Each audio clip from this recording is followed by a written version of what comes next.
welcome to the Backyard Professor Chess videos. It's been a long while since I've done any videos. So let's get back onto this Bobby Fischer and see what we can find. We have a great game.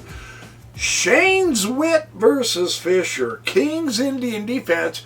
Fischer's playing the black. Let's see how he handles this a very interesting opening. Typical G6. Here we go. Typical G3. Bishop to G7. Very nice. Bishop G2. Very nice. Castles. Very nice. You know, if you're going to play the King's Indian, this is probably a good way to do it, right? Yeah. Come on, get with it, dude. Come on.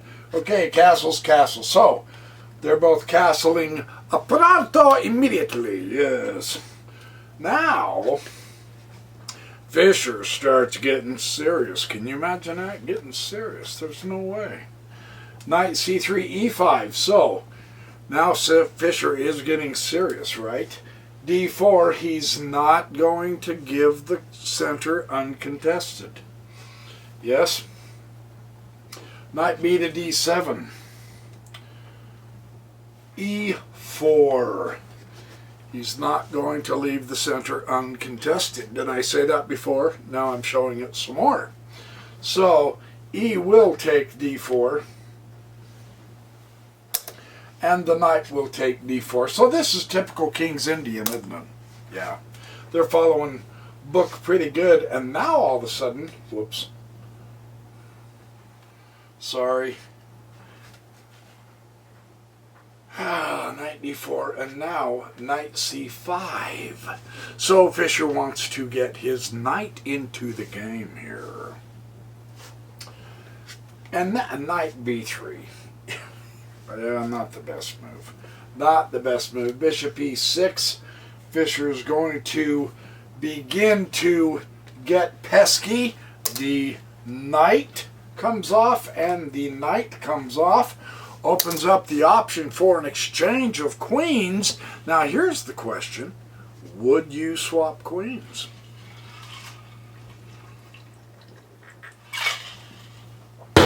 And if not, why not? Because you have a stellar opportunity here, right? Well, he opts not to. Queen E2. So we keep the ladies on the board, so let's bump up the pawns. They're advanced as far as they can go, and it's just stuck right there. Yuck. Stuck.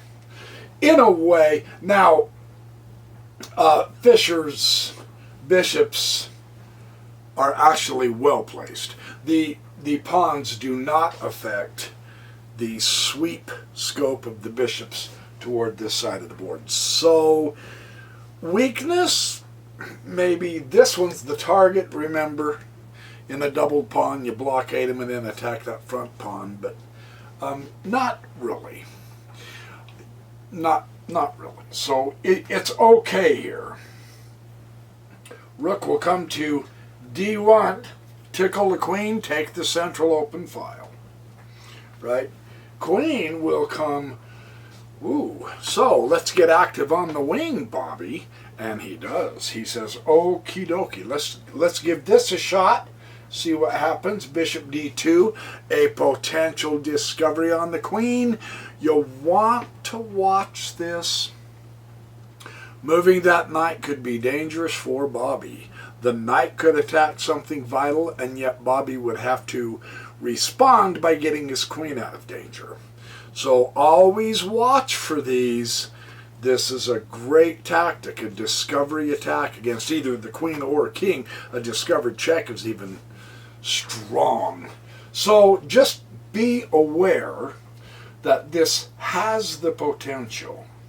Yes, Bobby is aware of it, and now he puts, and you say he pins the bishop. Yes and no. It's not like the rook is undefended, right? So what we're seeing is a buildup of a little bit of a potential complication. But Bobby is not backing down. He's not wincing, and he's not averse to creating more opportunities, even though he knows there is a potential discovery on his queen. He's not just trying to move her around willy-nilly, is he? No. I mean, he's keeping his eye on it, but in the process, he is also picking up the steam. This is strong chess, in my opinion. And now e5. Okay, now. Okay, his opponent is also not averse to complicating the situation. Knight g4, and now knight e4, a decent centralized knight. And of course it's not permanent, but what a spot to put the knight. Very nice, very nice. Now Bobby will bump back. Yeah, Bobby bumps back. It's time. And the knight will take c5. Sweet fork though, right? Queen and bishop though, they own the diagonals. So, I mean, the fork does look good, but it's not as devastating as it looks. The knight will,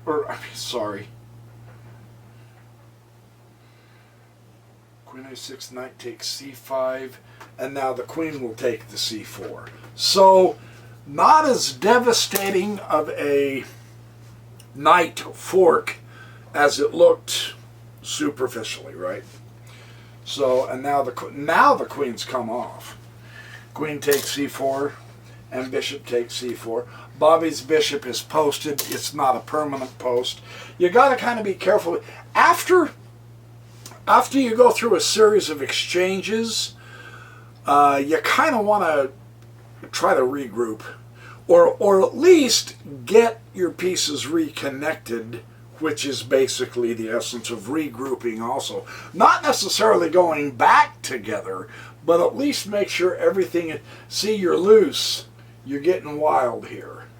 And so you want to be careful that you're loose, you're getting wild here. So you want to, we've had a few skirmishes, now regroup. This is the theory. Bishop will come to c3. And now, this is interesting. The rook, they are contesting the open file. So Bobby goes ahead and takes. The comment is the e-pawn is going to fall anyway. So just take it. Take it and get it over with. Why are you leaving it on there? That's the idea. And the rook takes d1. Now, of course, the rook has the file, so you have to be careful with that. b6, tickle the knight, and the knight moves to d7, tickle the rook with the d7, and now pin the knight to the rook. Now, this pin is much better because, again, it's still kind of sloppy, kind of loose, you know? But the pin is effective because that rook is undefended. Yes, and it could get brutal. So, the bishop takes c6. Now, that's nice.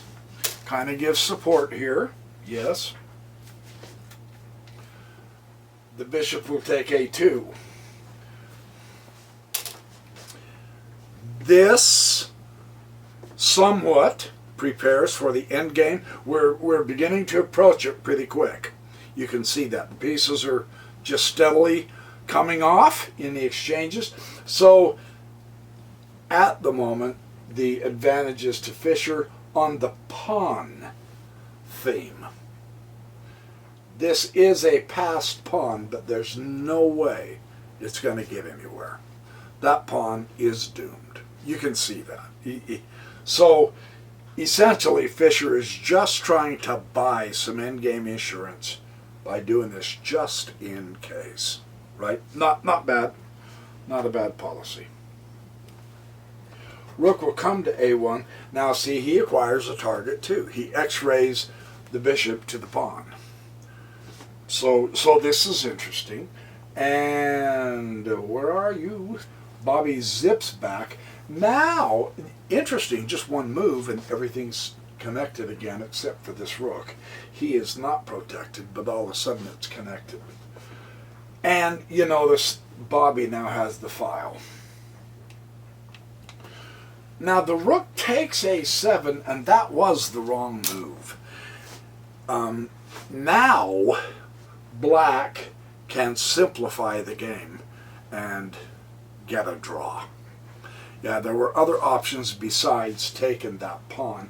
He wanted to even up things, and perhaps that's what his opponent was thinking. He was thinking, you know what, I'm going to pull a draw on here. So, and I suspect he knew that it would get a draw. Because now, do you take it with the bishop? No, take it with the rook. You want to draw down. If you're going to get a draw, take it with the rook, because then the rook will take. And now the bishop takes. Now, isn't it interesting? And bishop takes e5 finally. And it is here that they resigned.